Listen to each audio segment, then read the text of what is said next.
শিক্ষার্থীরা, আগামী বছর থেকে তোমাদের নবম দশম শ্রেণীর গ্রুপ সাবজেক্টের ক্লাসগুলো কোর্সটিকা ফর 9-10 এই চ্যানেলে প্রকাশ করা হবে।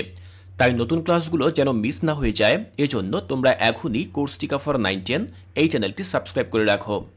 আসসালামু আলাইকুম প্রিয় শিক্ষার্থীরা, নবম শ্রেণীর শিক্ষার্থীরা, তোমাদের বার্ষিক পরীক্ষার জন্য পল্লীমা এই কবিতাটি থেকে যে সকল গুরুত্বপূর্ণ এমসিকিউ প্রশ্ন রয়েছে সেই প্রশ্নগুলো নিয়ে আজকে আলোচনা করব। শুধুমাত্র এই পল্লীমা এই কবিতাটি না, ধারাবাহিকভাবে অন্যান্য যে সকল কবিতাগুলো রয়েছে, অন্যান্য যে সকল অধ্যায়গুলো রয়েছে, প্রতিটি অধ্যায়ের গুরুত্বপূর্ণ এমসিকিউ নিয়ে আমি আলোচনা করব। তো চলো দেখে নিচ্ছি যে বার্ষিক পরীক্ষায় তোমাদের এমসিকিউ যেগুলো আসতে পারে পল্লীমা এই কবিতা থেকে, সেই এমসিকিউ কোনগুলো। দেখো, প্রথম যে প্রশ্ন সেটি হচ্ছে গোলাম মোস্তফা কত সালে জন্মগ্রহণ করেন? গোলাম মোস্তফা 1897 সালে জন্মগ্রহণ করেন। 2, রক্তরাগ কাব্যগ্রন্থের রচয়িতা কে? উত্তর, গোলাম মোস্তফা। তোমরা অবশ্যই কাব্যগ্রন্থের নামগুলো মনে রাখবে, কোন কাব্যগ্রন্থ কার রচিত এগুলো মনে রাখতে হবে। 3, কবি পল্লীমায়ের বুক ছেড়ে কোথায় যাচ্ছেন? প্রবাস পথে। কবি প্রবাস পথে যাচ্ছে। এরপর দেখো 4 নম্বর বলা হয়েছে কবির উদাস হৃদয় কোথায় তাকিয়ে রয়ে? উত্তর হচ্ছে মায়ের শ্যামল মুখের পানে। 5, মাঠে মনের সুখে কে লেজ দোলায়? উত্তর, গরু। 6, বনি আদম কাব্যগ্রন্থের রচয়িতা কে? উত্তর, গোলাম মোস্তফা। এরপরে 7 বলা হয়েছে পাখির গানের সুখে কোথায় কাঁপন জাগে? উত্তর, বনের বুকে। দেখো 8 নম্বরে আমি উল্লেখ করেছি কে মাথায় মাথাল পরে? উত্তর, কালো চাষা।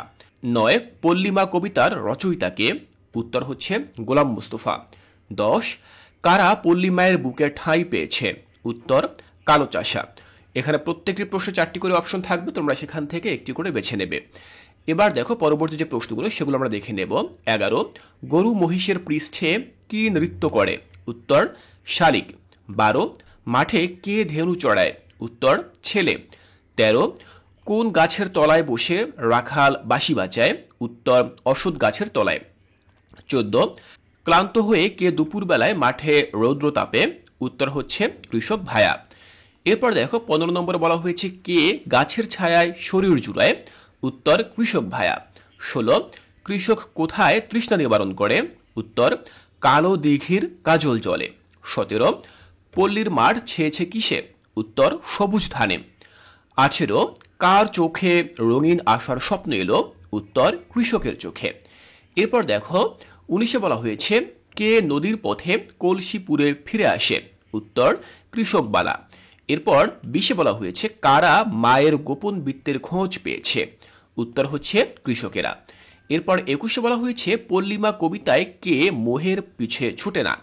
উত্তর, কৃষকেরা মোহের পিছে ছোটে না। এবার দেখো 22 নম্বরে আমরা দেখব মাথায় কাস্তে হাতে কে চলে? উত্তর, কালো চাষা। এরপর দেখো 23 বলা হয়েছে দেখতে মাসেই সন্তানেরে পুলক ভরা ভঙ্গিমাতে। এখানে মা বলতে কি বোঝানো হয়েছে? উত্তর, পল্লীমাকে বোঝানো হয়েছে। এবার 24 দেখো মাথাল শব্দের অর্থ কি? তো এই শব্দের অর্থ কি দেখো আমরা এখান থেকে দেখে নেব। রোদ ও বৃষ্টি থেকে মাথাকে রক্ষা করার জন্য বাঁশের চটা ও পাতার তৈরি আবরণ। এবার দেখো 25 বলা হয়েছে পল্লীমা কবিতাটি কোন ছন্দে রচিত? উত্তর, স্বরবৃত্ত ছন্দে রচিত। 26, কবির দুই নয়নে কেন অশ্রু দেখা যায়? উত্তর, পল্লী মায়ের বুক ছেড়ে যাওয়ার কারণে। তারপর রয়েছে কি দেখো 27, ও যেন মার আপন হাতে তৈরি করা মাঠের ছাতা। উক্তিটি দিয়ে কি বোঝানো হয়েছে? গাছের ছায়া বোঝানো হয়েছে। এবার দেখো 28, মোদের ওতে নাই অধিকার, ওরা দিলে তবেই মেলে। উক্তিটি দিয়ে কি বোঝানো হয়েছে? কৃষকের ফসল। এরপর 29 নম্বরে বলা হয়েছে যে কবি কুঁড়ে ঘরকে অট্টালিকার সঙ্গে তুলনা করেছেন কেন? কারণ সুখের কারণে। এরপর দেখো 30 বলা হয়েছে পল্লীমা কবিতায় ব্যক্ত হয়েছে বাংলাদেশের পল্লীর এক চিরন্তন সত্য। কথাটিতে কি প্রকাশ পেয়েছে? পল্লীর দৃশ্য প্রকাশ পেয়েছে। 31 বলা হয়েছে পল্লীমা কবিতায় কবির কোন প্রেম ব্যক্ত হয়েছে? উত্তর, পল্লী প্রেম ব্যক্ত হয়েছে। এবার আমরা 32 নম্বর প্রশ্নটি দেখব, যেখানে জানতে চাওয়া হয়েছে পল্লীমা কবিতায় কবির মনে কি জেগে ওঠে? আমরা এখানে উত্তরটি লিখতে পারি যে গ্রাম থেকে শহরে অভিবাসী একজন মানুষের মনের অবস্থা। 33, গোলাম মোস্তফা কত সালে জন্মগ্রহণ করেন? 1897 সালে। এবার দেখো 34 বলা হয়েছে রক্তরাগ কাব্যগ্রন্থের রচয়িতা কে? গোলাম মোস্তফা। 35 দেখো বলা হয়েছে কবি পল্লী মায়ের বুক ছেড়ে কোথায় যাচ্ছে? উত্তর প্রবাস পথে যাচ্ছে।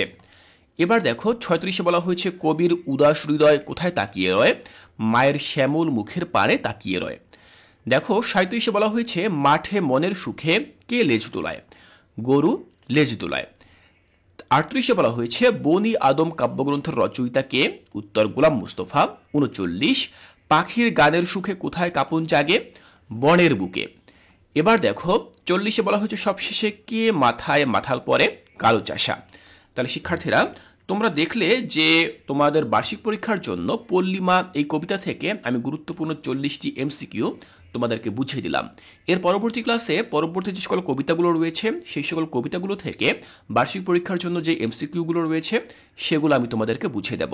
শিক্ষার্থীরা তাই কোর্স টিকায় এর পরবর্তী ক্লাসগুলো দেখার আমন্ত্রণ জানিয়ে আজকের এই ক্লাসটি এখানেই শেষ করছি।